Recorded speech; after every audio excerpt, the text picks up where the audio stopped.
Assalamualaikum warahmatullahi wabarakatuh. Saya Falanoval Hardi dengan NIM 21073045 kembali bersama Anda dalam mata kuliah Administrasi dan Supervisi Pendidikan. Senang bisa bersama Anda. Mudah-mudahan Anda semua dalam keadaan sehat walafiat. Amin amin ya rabbal alamin.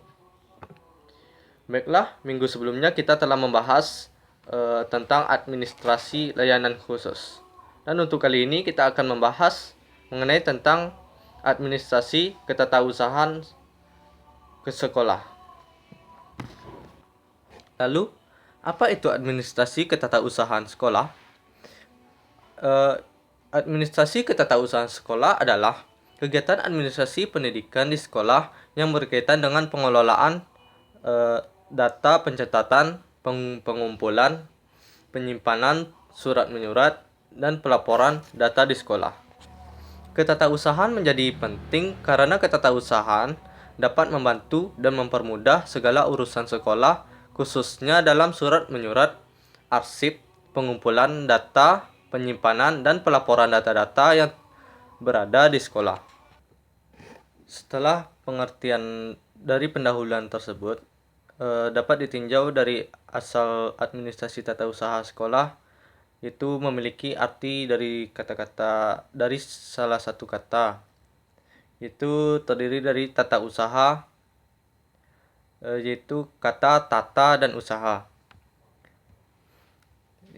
Untuk pengertiannya, tata adalah suatu peraturan yang harus diganti, yang harus ditaati. Dan sedangkan usaha adalah energi atau tenaga yang dikeluarkan untuk tercapainya suatu maksud atau tujuan. Jadi, menurut arti kata tata usaha adalah kegiatan administrasi pendidikan yang mengelola pencatatan, pengumpulan, penyimpanan data, dan dokumen yang dapat dipergunakan untuk membantu pemimpin dalam mengambil keputusan, urusan surat menyurat, serta laporan mengenai kegiatan sekolah tersebut. Lalu, bagaimana pola perbuatan dalam kegiatan ketatausahaan? Yaitu dapat diliputi yang pertama yaitu menghimpun segala keterangan yang diperlukan. Yang kedua yaitu mencatat berbagai keterangan baik dalam bentuk tulisan ataupun dalam audio visual secara manual maupun elektronik sehingga dapat dibaca, dikirim, dan disimpan. Untuk yang ketiga yaitu mengolah berbagai keterangan-keterangan yang telah dihimpun untuk dapat disajikan sebagai informasi. Yang keempat yaitu menggandakan, yaitu kegiatan memperbanyak dengan berbagai cara dan alat sebanyak jumlah yang diperlukan. Yang kelima, mengirim, yaitu kegiatan menyampaikan dengan berbagai cara dan alat dari pihak pertama ke pihak lain. Untuk yang keenam, ada menyimpan, yaitu kegiatan menaruh dengan berbagai cara dan alat di tempat tertentu yang aman. Lalu, bagaimana proses administrasi tata usaha? Untuk proses yang pertama itu ada pengelolaan surat. Untuk pengelolaan surat itu dapat kita lihat dari jenis surat. Untuk yang pertama, yang kedua yaitu sifat dan derajat surat. Yang ketiga yaitu pencantuman alamat surat. Yang keempat, kode surat. Yang kelima, pemakaian singkatan. Yang keenam, cap jabatan dan cap dinas cap jabatan. Untuk yang ketujuh dan yang terakhir yaitu prosedur pengurusan surat. Nah, untuk proses yang kedua yaitu ada arsip. Arsip adalah naskah yang dibuat dan diterima oleh lembaga negara atau swasta dalam membentuk dan corak apapun, baik dalam keadaan tunggal maupun berkelompok, dalam rangka pelaksanaan kegiatan lembaga tersebut. Kegiatan pengelolaan arsip terdiri dari azas penataan arsip, sistem penataan arsip, prosedur penataan arsip, peralatan dalam penataan arsip, peminjaman arsip. Selain proses administrasi tata usaha, juga ada tata ruang kantor dan sekolah. Nah, tata ruang menurut Dr. Andes Deliang Gi mengatakan, tata ruang adalah penyusunan alat-alat pada letak dan yang tepat serta pengaturan kerja yang memberikan kepuasan bekerja bagi para karyawannya. Terdapat beberapa tata ruang kantor dan sekolah. Yang pertama itu asas-asas pokok tata ruang kantor. Menurut Richard Mutter, ada 4 asas tata ruang pada suatu kantor. Keempat asas itu semestinya harus saling melengkapi agar tercipta suasana ruang kantor yang rapi dan teratur. Keempat asas tersebut adalah yang pertama yaitu asas jarak terpendek. Perubahan tata ruang kantor pada asas ini maksudnya adalah menata letak meja-meja dengan jarak antar meja tidak terlalu lebar sehingga pergerakan antar karyawan dapat lebih cepat. Untuk yang kedua yaitu ada asas rangkaian kerja. Asas rangkaian kerja yaitu asas penempatan para pegawai dan peralatan menurut urutan pekerjaan menjadikan pekerjaan lebih cepat dan tidak membuat berseliweran pegawai lainnya.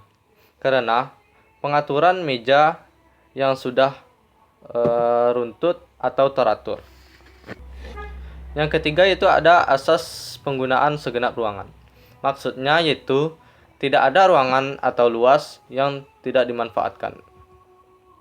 Jika ada ruangan yang kosong, maka dapat diletakkan tanaman, hiasan, akuarium, dan lain sebagainya, sehingga membuat ruangan semakin nyaman dan asri. Untuk yang keempat itu asas perubahan susunan tempat kerja. Asas ini memungkinkan apabila di kantor ada perkembangan baik pada pekerjaan maupun pegawai, tata ruang dapat diubah dengan mudah dan cepat. Nah, setelah penjelasan dari asas-asas pokok, juga terdapat bentuk-bentuk tata ruang kantor. Untuk yang pertama itu ada tata ruang tertutup. Suatu tata ruang dikatakan terpisah-pisah atau tertutup apabila susunan ruang untuk bekerja terbagi-bagi dalam beberapa bagian. Bentuk yang kedua yaitu ada tata ruang terbuka. Dalam susunan ini, ruang yang dipergunakan untuk ruang bekerja tidak dipisah-pisahkan atau tidak menggunakan penyekat. Tetapi semua aktivitasnya dilaksanakan pada satu ruang besar terbuka sehingga semua yang bekerja tampak mudah diamati dari suatu sudut pandang. Setelah saya jelaskan bentuk-bentuk tata ruang kantor, selanjutnya itu ada prinsip-prinsip tata ruang kantor. Untuk yang pertama, prinsip yang pertama itu ada pekerjaan harus mengalir terus-menerus sedapat mungkin dalam garis lurus. Prinsip yang kedua itu bagian-bagian dan seksi-seksi yang berfungsi sama dan yang berhubungan harus ditempatkan secara berdekatan untuk mengurangi waktu bepergian. Prinsip yang ketiga yaitu aliran pekerjaan harus sederhana, sehingga dapat mengurangi hilir mudik pegawai dan penyampaian surat-surat dalam jarak yang pendek. Yang keempat yaitu meletakkan perlengkapan kantor harus dekat dengan pegawai yang menggunakannya. Yang kelima yaitu pekerjaan harus mengalir terus-menerus sedapat mungkin dalam garis lurus. Nah, bagaimana peranan guru dalam administrasi ketatanegaraan sekolah? Untuk caranya itu yang pertama pencatatan murid. Pencatatan terhadap siswa ini terutama adalah siswa baru, siswa per kelas, per semester, dan yang mengulang kelasnya, pindahan, serta jumlah siswa yang keluar karena lulus atau bahkan karena drop out. Dengan pencatatan inilah, maka dengan mudah diketahui jumlah siswa dan perkembangannya pada setiap tahun ajaran.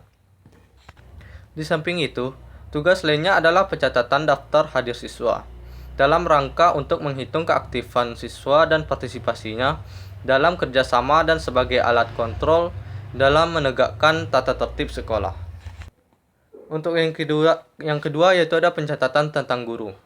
Data tentang keadaan guru harus dicatat dengan baik, terutama tentang jumlah, data pribadi, masa kerja, dan bahan untuk usulan kenaikan pangkatnya dan gaji berkala.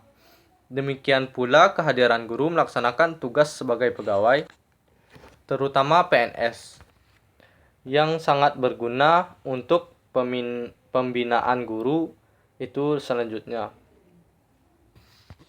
Baiklah, Hanya itu materi dari yang dapat saya sampaikan.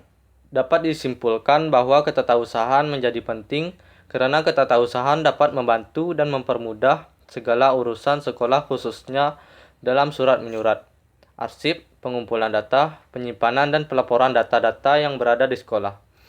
Kegiatan yang mendasari administrasi ketatausahaan adalah mengurus segala bentuk administrasi yang ada di sekolah dan membantu kepala sekolah, guru ataupun siswa dalam urusan yang bersangkutan dengan administrasi. Baiklah, hanya itu kesimpulan yang dapat saya sampaikan. Jika ada salah dan kekurangan, saya mohon maaf. Itulah hasil analisis saya dari